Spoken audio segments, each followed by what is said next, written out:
There's a particular kind of heaviness that doesn't announce itself with dramatic moments or clear reasons. It's quieter than that. It shows up in the morning when you wake up already tired, not from lack of sleep, but from something you can't quite name. It's there when someone asks how you're doing, and you say fine because explaining the actual feeling would require words you don't have yet.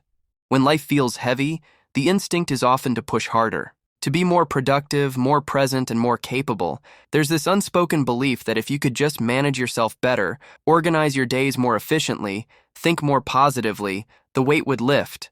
But heaviness doesn't usually work that way. It doesn't respond to force. It responds to something different, something smaller and harder to notice. Think about the last time you felt genuinely light, not happy necessarily, but unburdened. What was present in that moment that isn't present now? Often it's not about what you were doing. It's about what you weren't carrying. And what we carry isn't always visible, even to ourselves. You might be carrying expectations that were never yours to begin with. The idea that you should feel grateful all the time because your life looks good on paper. The belief that struggling means failing, that needing help means weakness, that feeling heavy when nothing is technically wrong means something is wrong with you. These aren't thoughts you chose. They're inheritances. Messages absorbed so long ago they feel like truth. Sometimes the heaviness comes from holding too many versions of yourself at once. The version that shows up for work and the version that shows up for family.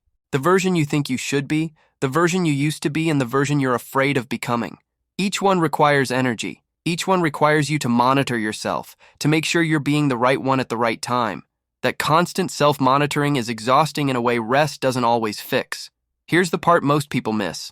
Heaviness isn't just about having too much to carry. It's about carrying things that no longer belong to who you are. That's why it doesn't lift when you rest. And that's why it doesn't respond to motivation. Here's something that might feel uncomfortable. Sometimes we keep ourselves heavy because it feels safer than the alternative. Not consciously, not on purpose. But when you've learned that letting your guard down leads to disappointment, when vulnerability has historically been met with criticism or indifference, staying heavy becomes a form of protection.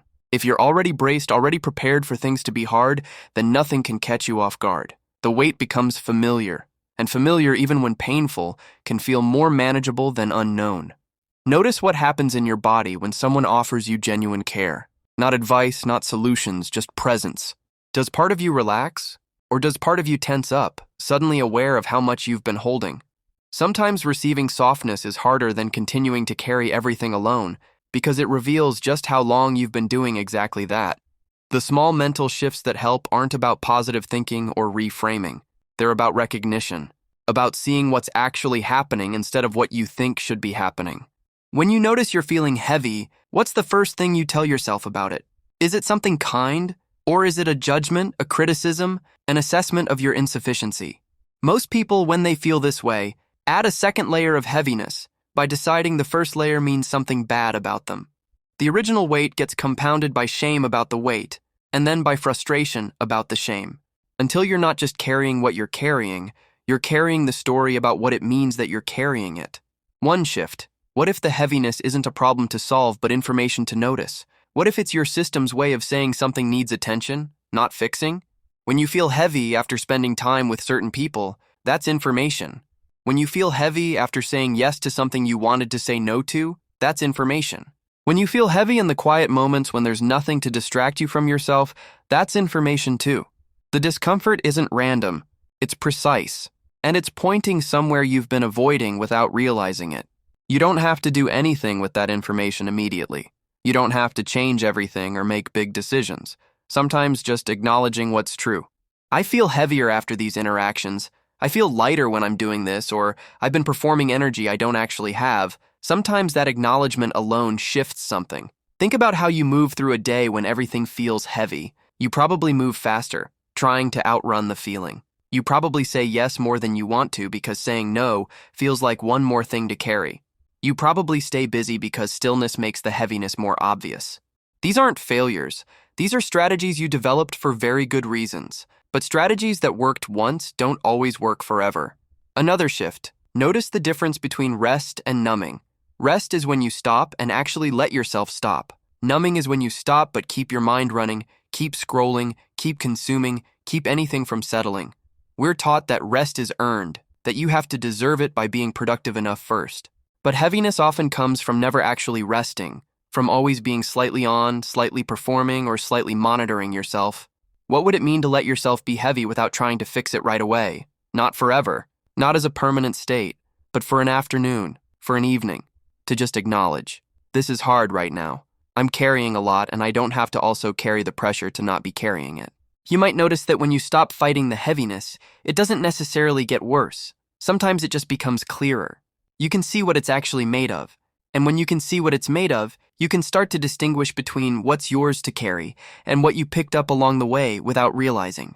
Some of what you're carrying belongs to people you love, their worries, their expectations, their unspoken disappointments. You absorb them because that's what love sometimes looks like when you're learning it, taking on the emotional weight of others so they don't have to feel it alone. But you can love people without carrying their heaviness for them.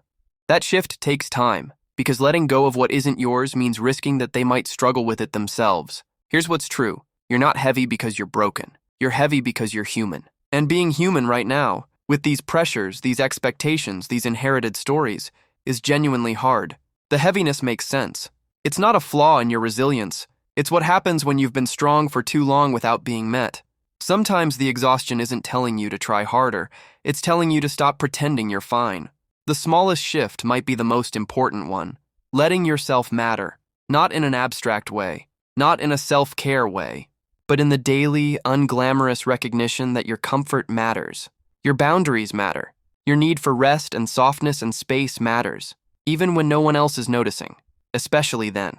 What you feel is not pathology. It's not something that needs to be fixed away or optimized out of existence. It's information about what it's like to be you, right now, with your history, your nervous system, your way of adapting to a world that rarely slows down long enough to ask how you're actually doing. When life feels heavy, these small shifts help not because they remove the weight, but because they change how you relate to it. They let you set it down sometimes. They remind you that heaviness is not the same as wrongness, that struggle is not failure, that needing things to be different doesn't mean you aren't handling life well enough. You've been doing the best you can with what you have. That might not feel impressive. It might not even feel sufficient, but it's been keeping you here, and being here, even when it's heavy, even when it's quiet, even when you're tired of carrying yourself, that matters more than you've been allowing yourself to admit. If something here made you pause, not because it gave you an answer, but because it named something you've been carrying, that recognition matters. You don't have to explain it perfectly, but you can leave a comment with just a word if that's all you have about what you're feeling now.